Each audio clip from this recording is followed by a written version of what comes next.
Okay, so let us continue. We have been looking at elliptic curves. We have gone so deep. This time we want to see how to construct elliptic curves. There are various methods for constructing elliptic curves, but we will look at complex multiplication method for construction of elliptic curves. Now, so what happens is that we have so many elliptic curves, but most of them have been constructed. So you don't, normally you construct an elliptic curve that has the properties that you want. And that is for, again, for security reasons, so that you are not using elliptic curves that are commonly used. So the objective of today's lesson is just to understand the process of constructing elliptic curves with the specific properties. And as I said, every company would then construct its own elliptic curve. And that is what normally happens. What happens is that you construct the elliptic curve you want to use because of the properties that you want, because of the security level that you want. So most of the elliptic curves we are using are actually constructed. But what we know is that, of course, for it to be an elliptic curve, there are properties it must fulfill. So today, in fact, what we'll be looking at is how do you construct an elliptic curve? How do you come up with your own elliptic curve for the properties that you want? Just a reminder is where are elliptic curves used in cryptography? We said they're used in digital signatures, key exchange, and the snarks. Now, an elliptic curve like this, this one was constructed. This one was constructed. I'll be showing you how it's constructed. It's not just an ordinary elliptic curve. And most very secure elliptic curves, again, are constructed.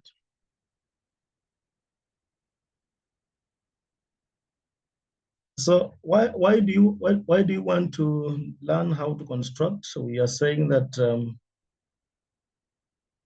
that is just for security reasons. You want your elliptic curves to be more secure, not ones that can be easily attacked and so on.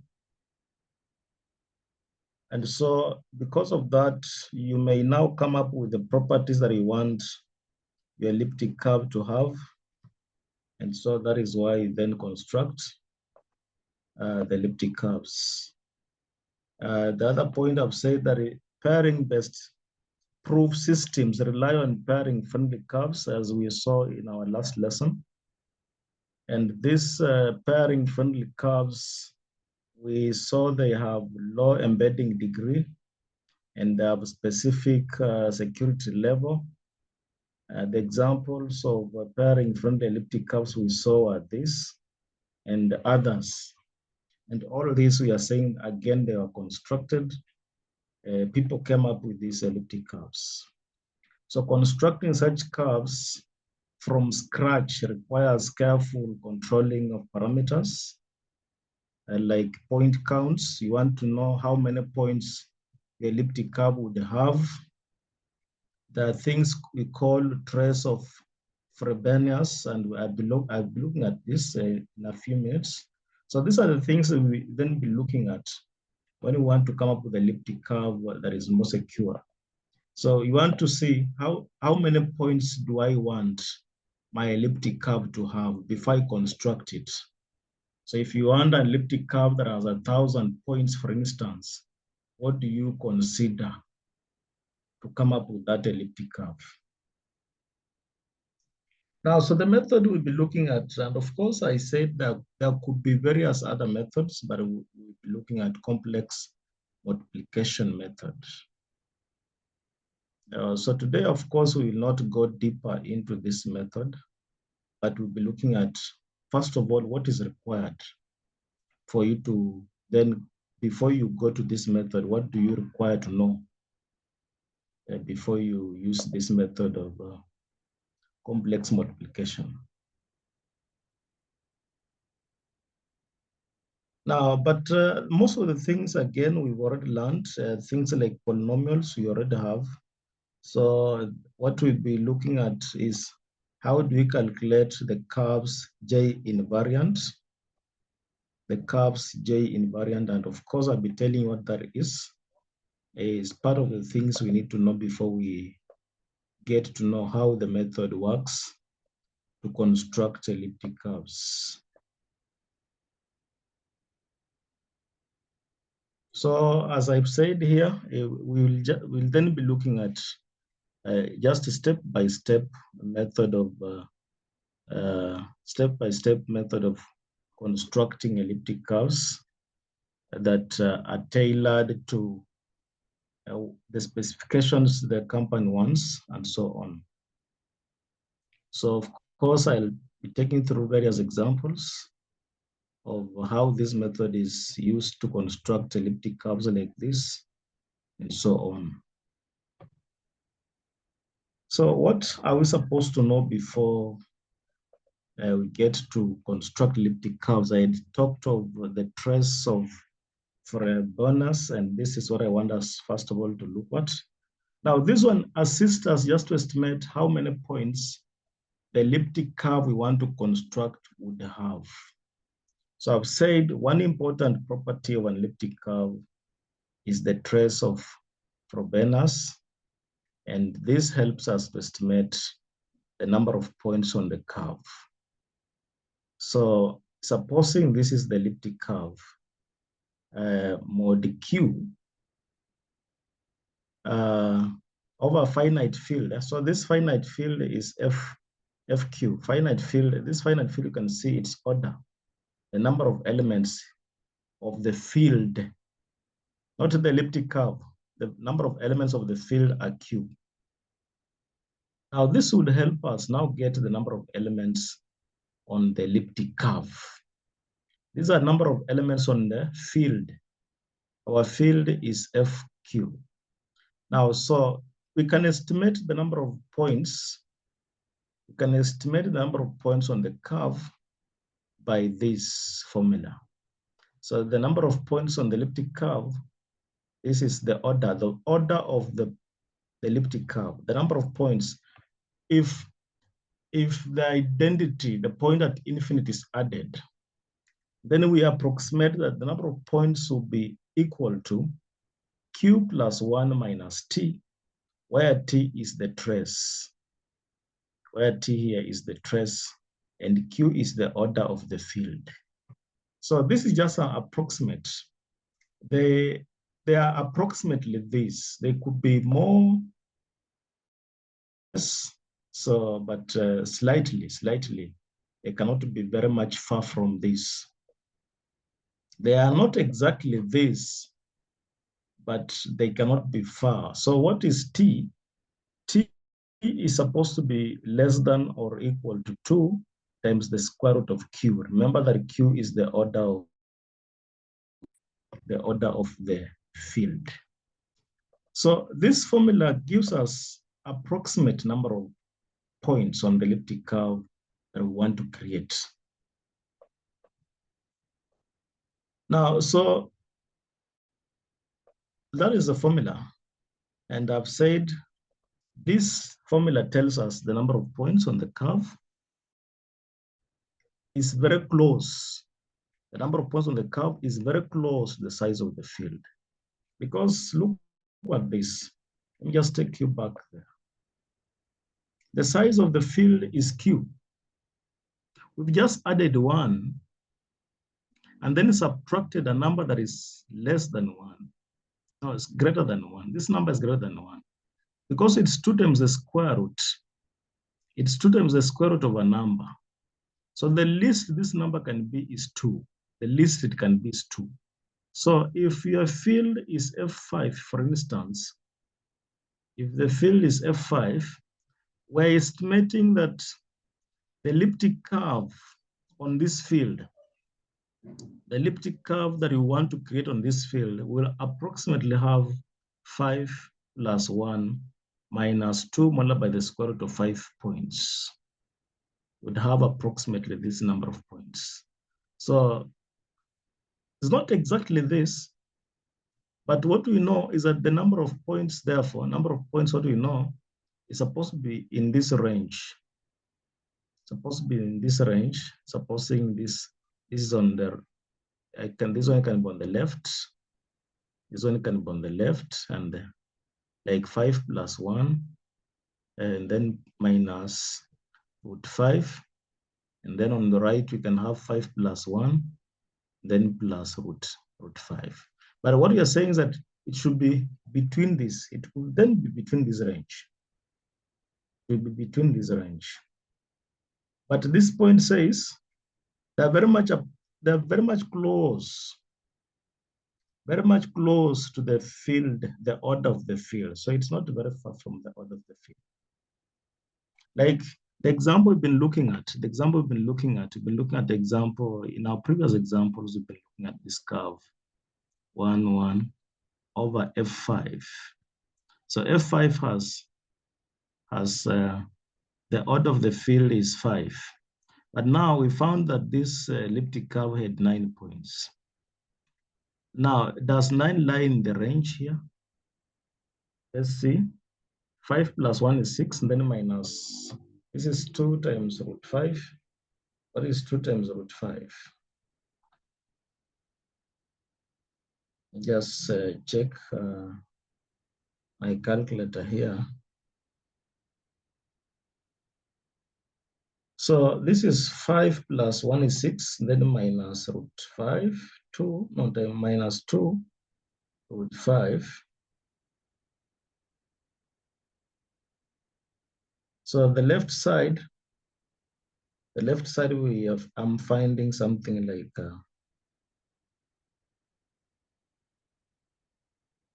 it's approximately 1.52. Upon the right side, I'm finding something like 10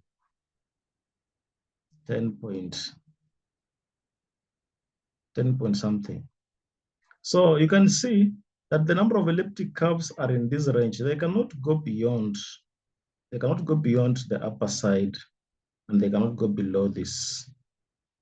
So they're between this range. In fact, that is the best thing, because I've already said here what T is. T is less than or equal to this. So mostly the number of points will be in this range. So you, first of all, you choose, if you have chosen a field, then you can choose, you can know that if I've chosen this field, this is not the only elliptic curve you can build on this field. You can build so many elliptic curves on this field, but for this one, the number of points will be 9, and you've seen that it will be in that range. But we would then have some other elliptic curves you can construct on this field that its number of points will even be just exactly what we have here. Exactly what we have here.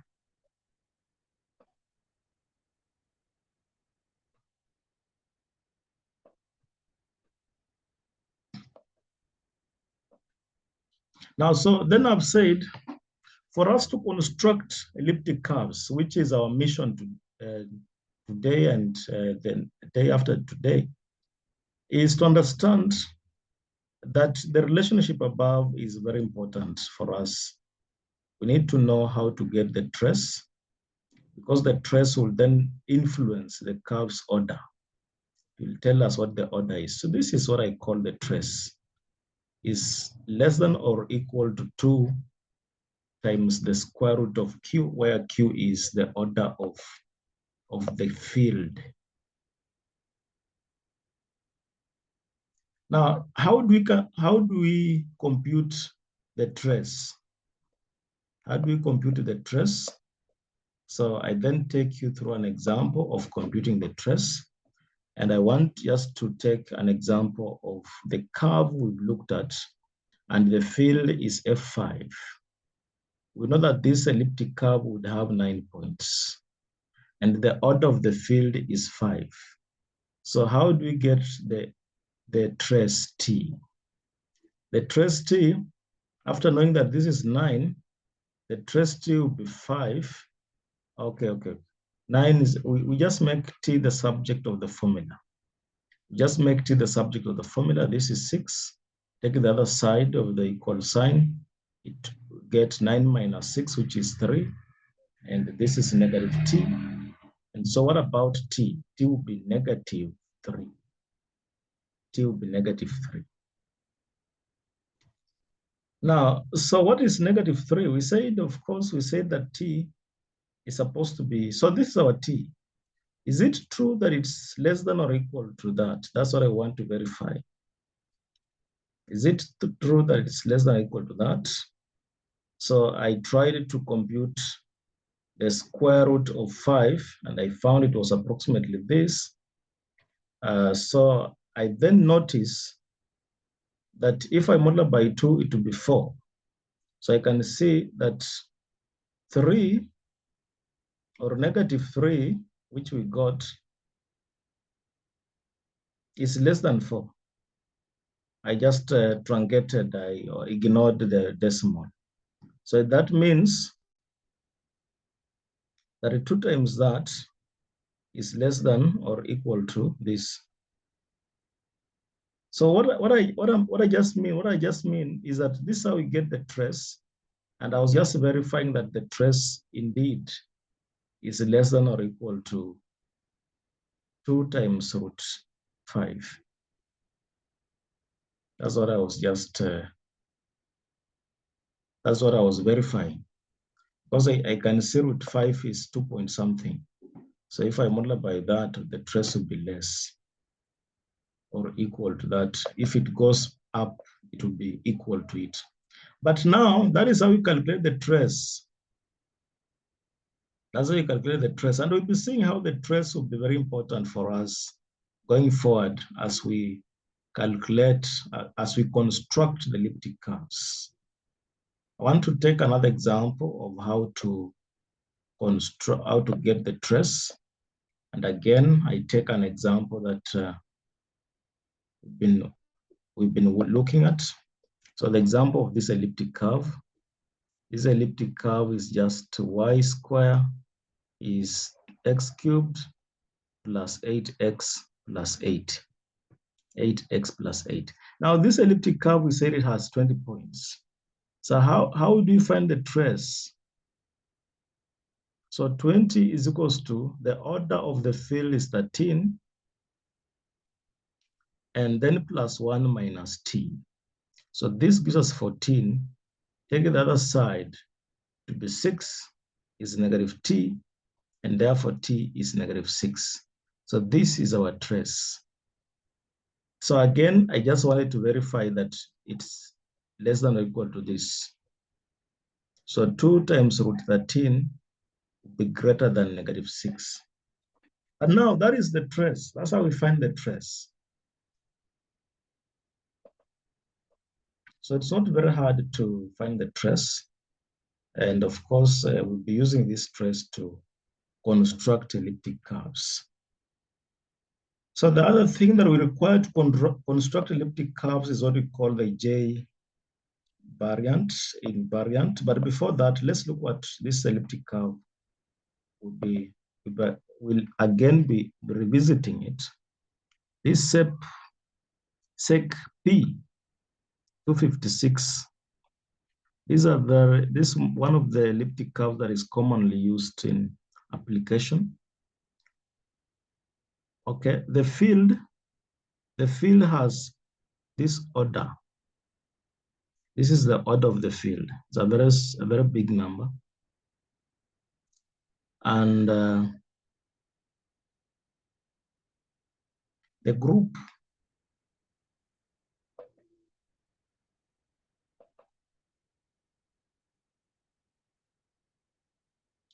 has this number of elements, the number of elements of the group. So this is the order of the group. This is P. This is our P. So this group is not just is not this group. It's not a group like this that is different.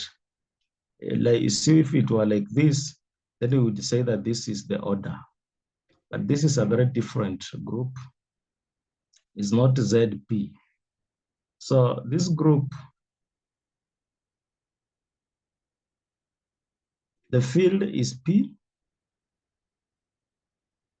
and then okay, the elliptic curve has this number of elements R. These are the number of elements of the group. The number of elements on the elliptic curve, the points on the elliptic curve is R. The points on the elliptic curve is R. So how do you get the trace? The trace will be P, no, R. R is equals to the order of the group. Okay, this is the P, then plus 1, then minus T. So when you make T the subject of the formula, you find that T is equals to P plus 1 minus R. When you make T the subject. Now, when you do this, you would find T to be this number as the trace. It's slightly different. This curve is slightly different from the other curves, because for the other curves, we found that the number of points on the curve,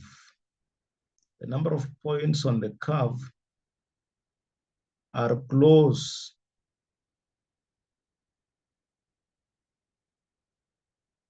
Are very close to the order of the field. Like, look what in this case, this is the order of the field, and these are the number of the points. But if you were to get the difference is it's huge. The difference is huge. Unlike the other groups where the difference is normally small, the number of points of the elliptic curve are supposed to be close to the order of the field. That is not the case with this elliptic curve. And as I said, this one was created. So those who created, they wanted those points to be far away from that. So that is one good thing about creating your own elliptic curves, because you then give them the properties you want them to have.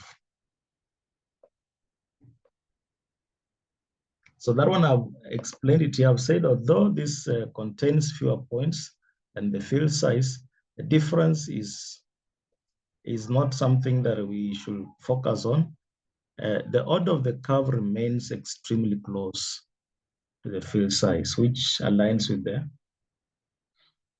the Hess bound. Hess bound is what I had explained. What I said about Hess bound. Hess bound, this is just, it tells us the range within which the points of the elliptic curve should lie, and the points of the elliptic curve should lie in the range of P plus 1, then plus 2, Q. And so these are the number of elliptic curves, and it should be less than or equal to P plus 1, then minus 2, Q, where Q is the order of the field. So this is what we call Hess bound, just telling us that the point should be within this bound. It cannot go beyond the upper limit, cannot drop below the lower limit. So that is the Hess bound. So although there's a difference between the points, so what I mean is, though there's a difference between the points of the curve and the order of the field, but it still lies within Hess bound. Still lies within that. Now, so we have seen how to calculate the trace. So the other thing that we need to know how to calculate is the J invariant. Now I'll explain this using these two elliptic curves. Of course, the concept I want to look at is what we've already seen, the concept of isomorphism. How do we map points from one elliptic curve to the other elliptic curve? How do we map them? So I've said, consider these two elliptic curves. So where this elliptic curve 1 is this, and elliptic curve 2 is this. Now, supposing that these two curves are isomorphic. So how do we map the points of this curve to this curve? We had looked at isomorphism earlier, but we'll just recall because we'll want to use the concept here to get the J invariant. But what we also remember is that for isomorphism to be there, isomorphism is only possible if and only if there exists a quadratic residue D, in F, our field F, such that to get A can be written in terms of, A prime can be written in terms of this A as A prime is equals to AD square. And what about B? B prime can be written as BD cubed. We looked at this one earlier when we were looking at isomorphism. We looked at this one earlier, these formulas we used them. Now, so for isomorphism to occur, then this must be possible. It must be possible that A prime can be written in terms of A and B prime can be written in terms of B. So if that is possible, then we can calculate the J invariant. The J invariant will be calculated using this formula.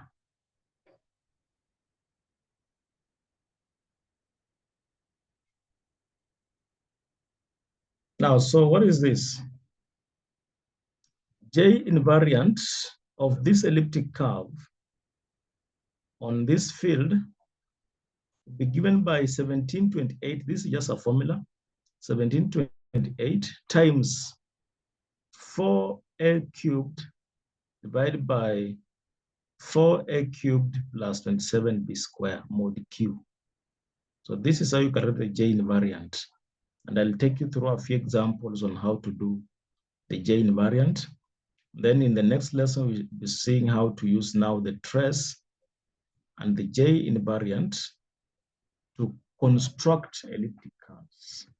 That means in today's lesson, we just look at how to do the trace, and we've looked at the trace, and then we look at how to do the J invariant, and then of course write the code for the J invariant, because if we have a very big, if we have elliptic curves like the one we have seen, let's say this elliptic curve here, we are dealing with very huge numbers. It might not be easy to, like these ones, might not be very easy to find the J invariant. So therefore we require code to do this. So we'll then, as at the end of it, we'll see how do we write a code. And of course, this one will be easier than the other codes we've been doing because we have a formula for getting J invariant. So we just give it a formula and then it does the J invariant for us. So this is the formula for the J invariant. And we then just give our code calculates. So once you give your code what A is and what B is, and then give it what Q is, and this formula, and then ask it for the J invariant, it just give you the J invariant. Now, so I will not go into how this formula is derived, how the formula is derived, because that would be a very long process. Just want to see how to use the formula to get the J invariant.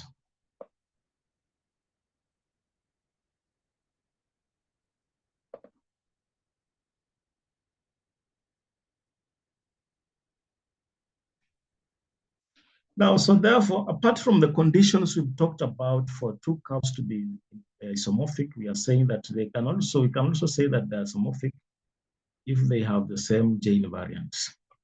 So this is one thing that we now learn, that if they have the same J invariant, then they'll be isomorphic. Now, why is J invariant important to us? It's powerful for classifying elliptic curves, and it also plays a crucial role in what we'll be looking at, the complex multiplication method. The method we said we'll be using it to construct elliptic curves. And from the start, I said it's always very important to learn how to construct elliptic curves, because every company will have its own elliptic curve. These elliptic curves are normally constructed. Construct them and then use them. Yeah, and the constructing means you are now using your own elliptic curve with your own properties that you want as a company. You're not using somebody's elliptic curve. So the elliptic curve would then the J invariant would then assist us to decide the actual curve equation. So you have seen some curves would have that, and then x cubed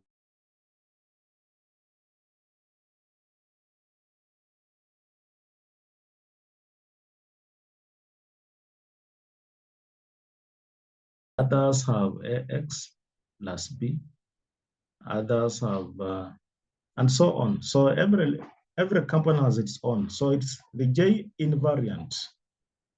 It's the J invariant that determines the shape of this elliptic curve. So that is the work of the J invariant. But let's see, how do we calculate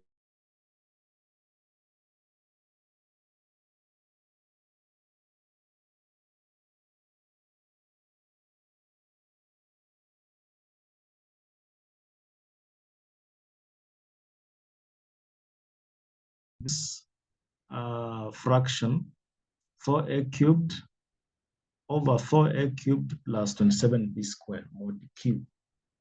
So let's do a few examples and calculate the J invariant.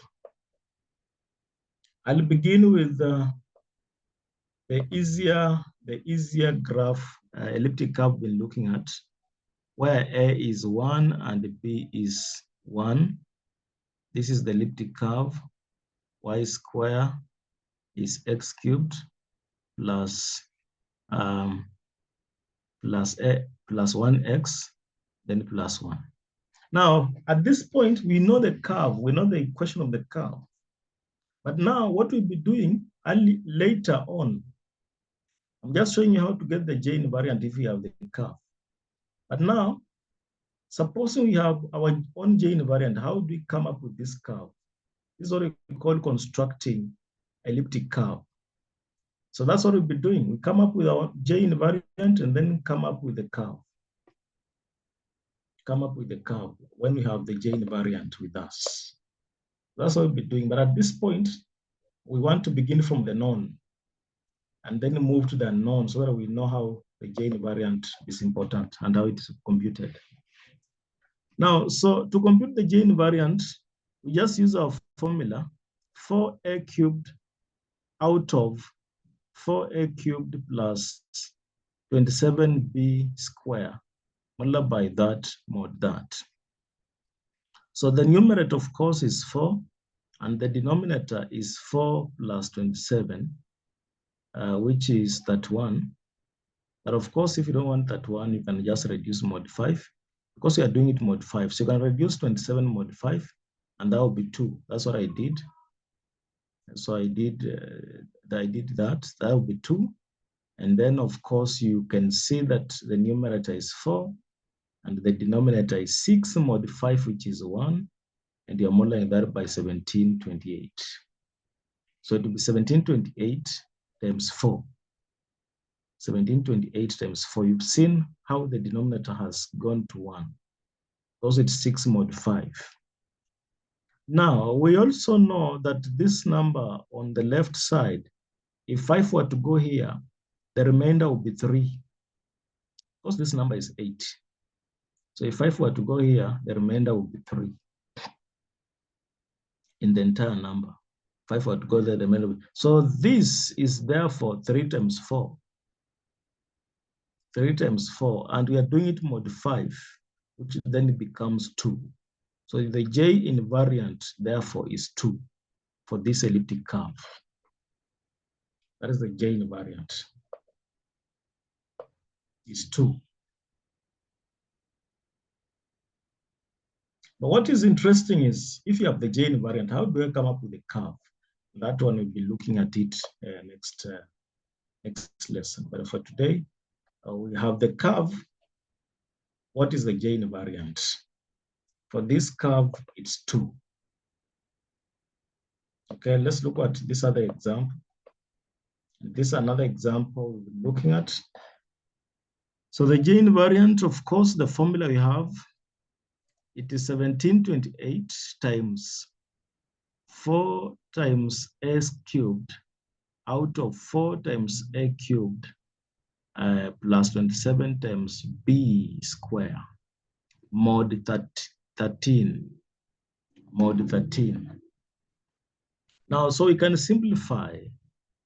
We can simplify the numerator. What we have in the numerator here is 4 times 8 times 8 times 8. So if you are doing it mod 13, you can use a calculator 8 3 times, then multiply, divide by 13. The remainder will be 5. But how did I do mine? Mine, I consider this to be 64. And so if 13 were to go into 64 using my calculator, because I didn't want to deal with the very big numbers, 64, if 13 were to go there 4 times, and the remainder will be 12. So then this becomes 4 times 12 times 8. But mod 13, 12 is the same as -1. -1 times 8.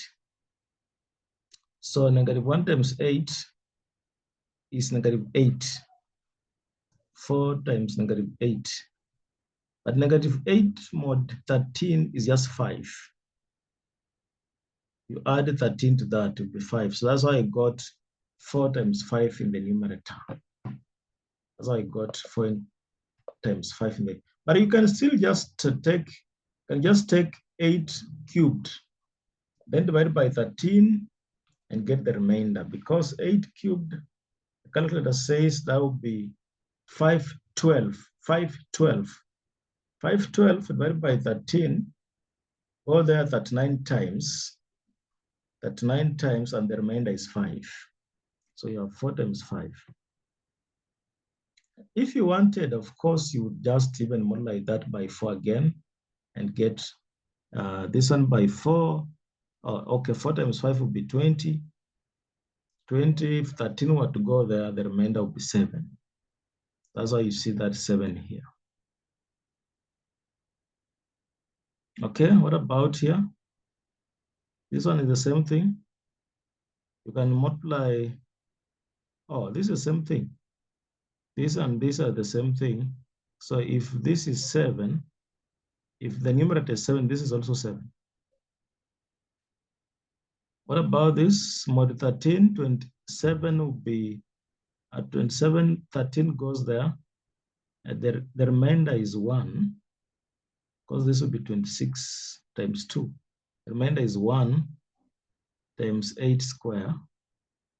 8 square is 64, divided by 13. Go there 4 times. Go there 4 times, and the remainder is 12. So this 7 plus 12 would be 19. But 13 goes there, the remainder is 6. So what we then have is 12 times 7 out of 6. I can say I took a very long method. I took a very long method of finding the inverse of this 6. But I should just have done this. I should have just have divided here and got 14. 14 mod 13. That gives me 1. I never saw that. I never saw that. I decided to get the inverse of 6, which is 11. And then I did that it's 12 times 7 times 11. This is what we've been doing. This is what we've been doing every time we've had a denominator. We've always found the inverse of the denominator and multiply by the so because this is 7 times 1 out of 6. 1 out of 6 is the inverse of 6. So 7 times 1 out of 6. This is what I'm seeing here. This 7 times the inverse of 6. So this is the same as 7 times the inverse of 6. And that's why I decided to find the inverse of 6 to be 11. So that we only have 12 times 11 times 7.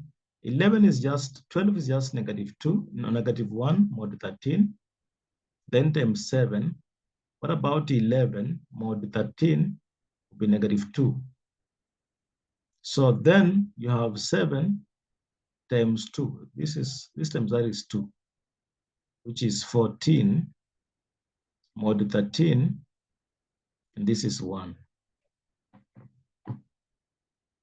But I've said that to find the inverse was a very long method. I didn't see that I would just have divided here. So dividing will have made it even faster, would have been easier. Because it's 12 times 7 over 6. And 6 can go into 12 twice. But now, you can see for this curve, the J invariant is 1. For this curve, the J invariant is 1. Now, as I said, what we'll be looking at later is how do you use the J invariant to come up with this elliptic curve? How do you use the J invariant to come up with this elliptic curve? So that is what we'll be looking at in the next lesson. It will be very interesting. But today we just finding the J invariant given the curve.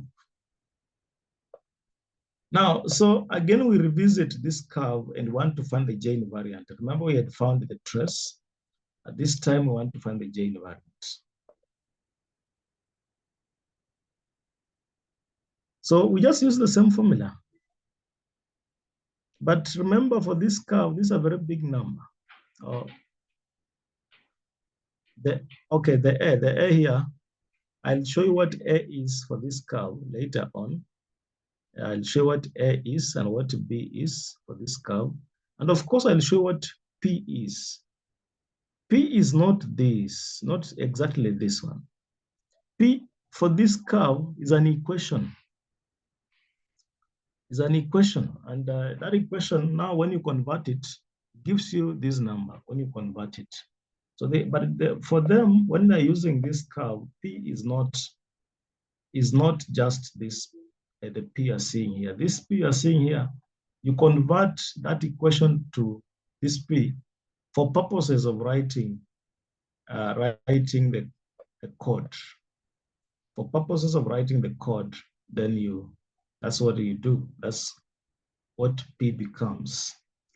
But P for this curve is not this. So when I use the code, when I use this code, I find that the J invariant for this curve is 0. The J invariant for this curve is 0. So this one you can never calculate it manually. I used a code. Now this is the code. So as I had said that our P for this curve is not this P, but for purposes of the code, then we convert our P to this number so that we give the number what P is. Because my code is a very short code, and let P be a big unit, this string. So because we're dealing with the strings, I convert the equation to give me the string. And then let A, of course, for this curve, A is 0. So if you have this, y is equals to x cubed plus ax plus b, but A is 0 and b is 7. So that you have y squared is x cubed plus 7. So this is that elliptic curve. The SEP 256K1 is this elliptic curve. Now, so for it to calculate the J invariant, I just give the code, the formula. I've given it A, I've given it B, and I want it to know how to calculate the J invariant. I want it to know how to calculate J invariant. And so I'm telling it, let the numerator be 1728. That's what we said, 1728. Then times A raised to 3. I'm dealing with the U32. You can use U64 and so on. So this is the numerator. And then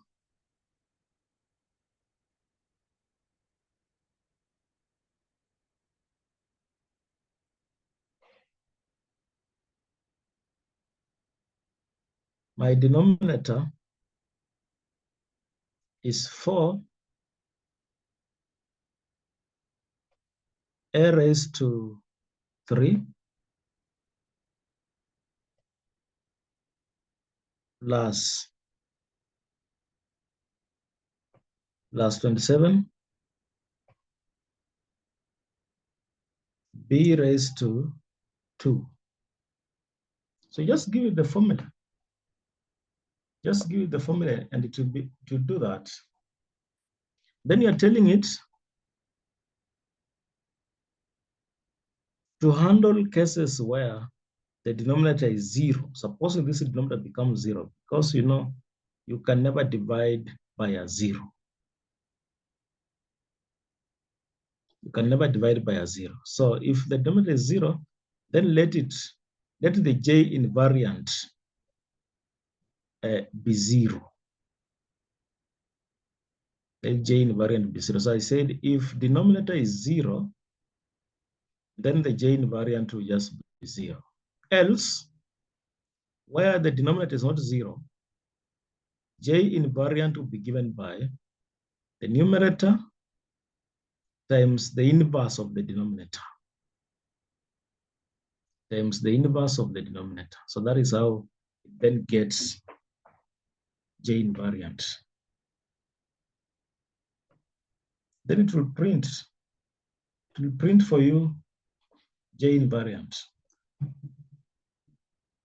So these are the cases. So you must tell it, you must assist it to, if suppose, because there are cases when the denominator will become 0, depending on the value of B and A. So the cases when it can be 0, because you know we are doing this mod something. So supposing this number is divisible by the mod, supposing this number is divisible by the mod, then it means the remainder will be 0. So the denominator will be 0. So in that case, then let it just give us that the J invariant at that point is now 0. So that it doesn't give us an error. It should not give us an error when it finds that the denominator is 0. Now, so there's not much here. It's just giving the code, the formula for doing J invariant, and the code does it. So let me share my code. Let me share my code and see how it does.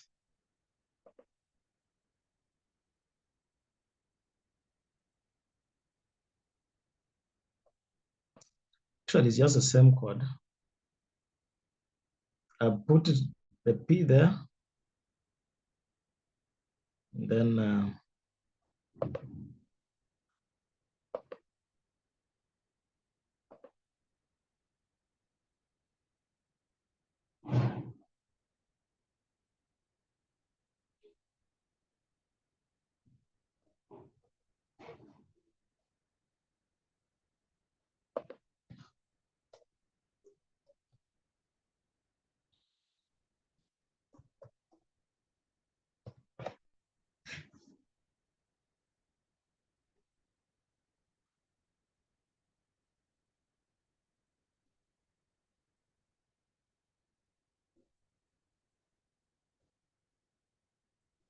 it says the J invariant for this curve is 0. The J invariant for the curve is 0. So what we need is just to learn what each function does, and is what I've just explained. But I've also included in the notes. I've included in the notes the functioning of each of the functions, beginning from the first.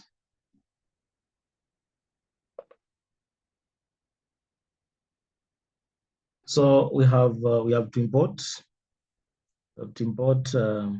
these two, and the role one is num. This num big integer is for handling the large integers, and then we have the num traits for traits like 0 and 1. So it must be able to interpret 0 and 1. You then give it this. So these libraries, as we've always used them, they are just to assist us do operations on large prime numbers. That is, if you don't import them, then it will be very difficult for you to do. But now this is the curve. This is P. I talked about P.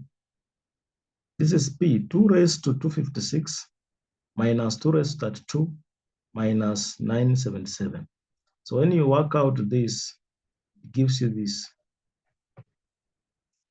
So this is the P that this curve uses. So those people who created it, this is their P. So they use this because they want to write a very big number. But now this big number originates from this. So that is why in my code, I then used this because the code will not interpret this. It will interpret this one easily because it was dealing with the strings.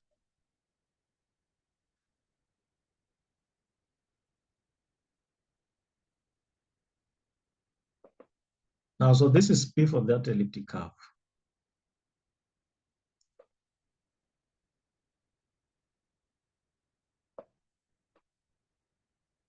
Now, so then there's this formula. We've looked at it. So this is it's 4 times a cubed. So your code, it must have that. I don't know whether I showed that. I don't know whether I showed 4 times that. Just go back and look at the code, the formula. So our formula, let the numerator be 1728 times a raised to 3. Then there's times, there's times 4 here, times 4. So this gives us 4a cubed. So that is the numerator. And the denominator is 4 times a, 4 times a. But this a is raised to mod power. 3. Then there's a plus, another big unit, 27.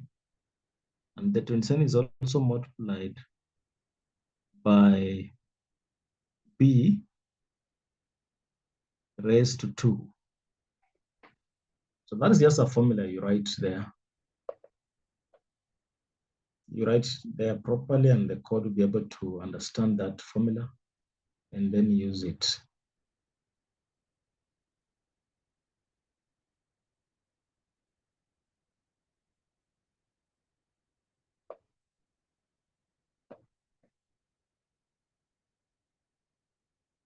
Oh, these are the dependencies. I talked about the dependencies.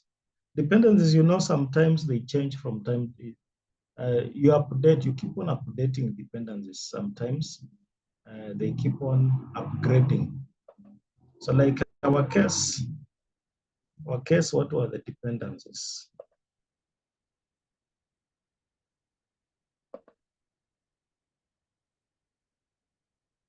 But you keep on upgrading them, they change. Our dependencies were num big int 0.4. Like you see, when I point here, you can see that there's upgrade already. When I put it was 0.4, but I can see it's now 0.46. So if I click 0.46, you can see it has updated to 0.46. And when I come here, it has upgraded to 0.29. So they keep on changing. They keep on upgrading. So every time you do a code, if you used your code and the dependence was something else, you find that after some time, that dependence can no longer work. You upgrade it. So like this one, you see, if I would have stayed for quite some time, it would have worked. But it's good because I just created this code yesterday and it was 0.4 and this one was 0.2. But today it has gone up. So those are the dependencies. And you see, when you put those dependencies, you must then import the library here that will then assist those dependencies to work.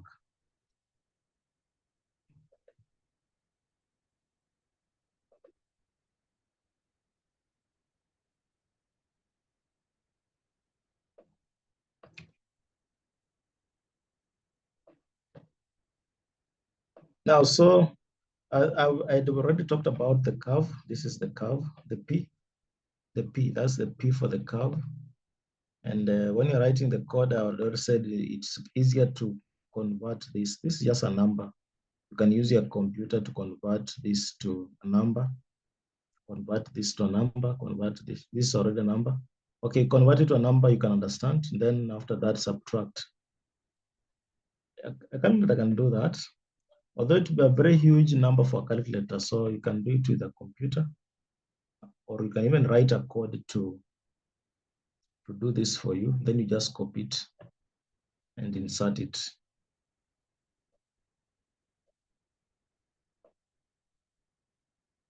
Now, so A for this curve, I said the curve is this. The curve is this, where A is 0 and B is 7. So this is what you give it. Those are the values of A you give it.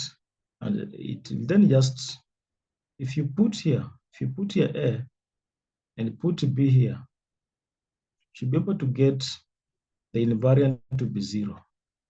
Because this will be 1728 multiplied by 4, but A is 0. Then out of, again, A is 0. A is 0. Then plus 27, but B is 7. Now, the only problem we have is the P. The P is a very huge number. That's the only problem we have. Otherwise, we would have done this manually. You can see when you do this, it will be 1728. This is 0. And this is a number. Oh, this is this. Oh, this one you can do it manually. You can do it manually because this is multiplication, and whichever number is here, there's no problem. But the zero at the top, the zero at the top is the one assisting us.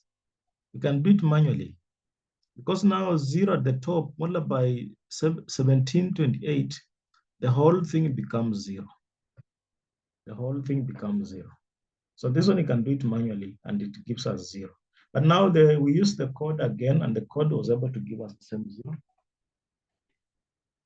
Now that code, you can use it now for other, you can even use it for other elliptic curves, for getting the J invariant for other elliptic curves. In cases where P, the mod P here is a huge number. So if the mod P is a huge number, it may not be easy for you to reduce these numbers mod this number, which is very huge. So it becomes easier if you have a code to do that. But for this case, it was easier because our numerator was in fact becoming zero. So when the numerator is zero, it means everything else is zero because it was multiplication and division. Multiplication and division, everything becomes zero. For this case, it was easier. Now, so you need also the main function. And the main function, we know what it does. So this function computes the modular inverse of an element mod P using the extended Euclidean algorithm. So that's what it will be doing. Let's just check if there was an inverse somewhere. Of course, we had said for it to do, it was supposed to do inverse. What is that?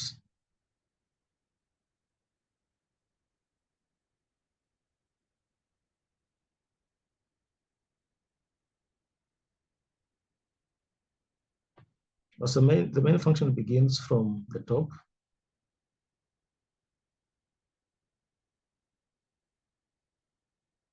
It's like I didn't add the part for doing the inverse. But we need the inverse at this point because we need the numerator times the inverse of the denominator times the inverse of the denominator. So we must have a function for doing the mod inverse. So that now we have that mod inverse multiplied by the numerator. So I think that part I'm not seeing it. I didn't add on this extract.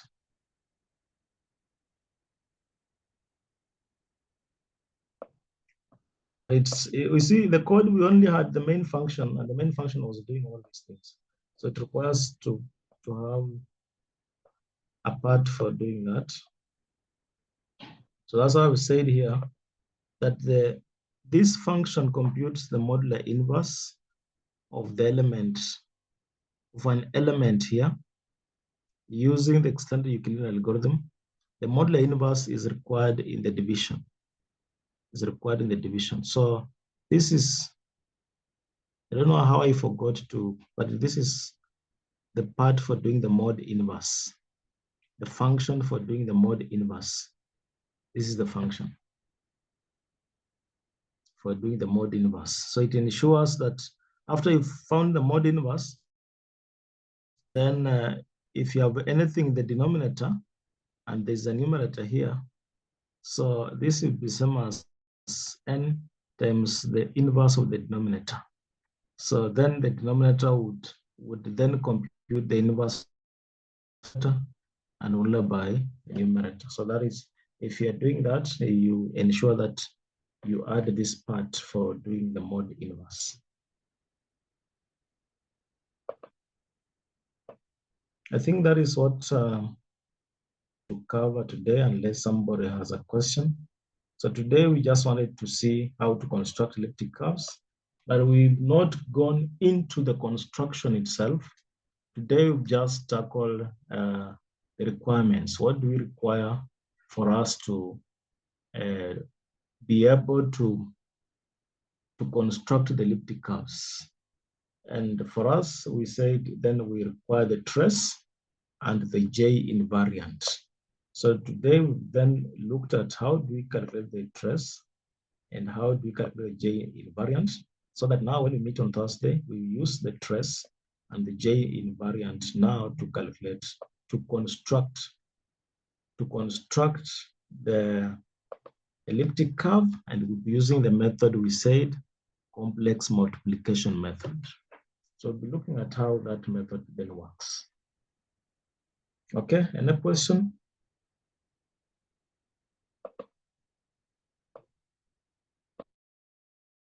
A question on constructing on maybe the trace and maybe the invariants and how they're calculated.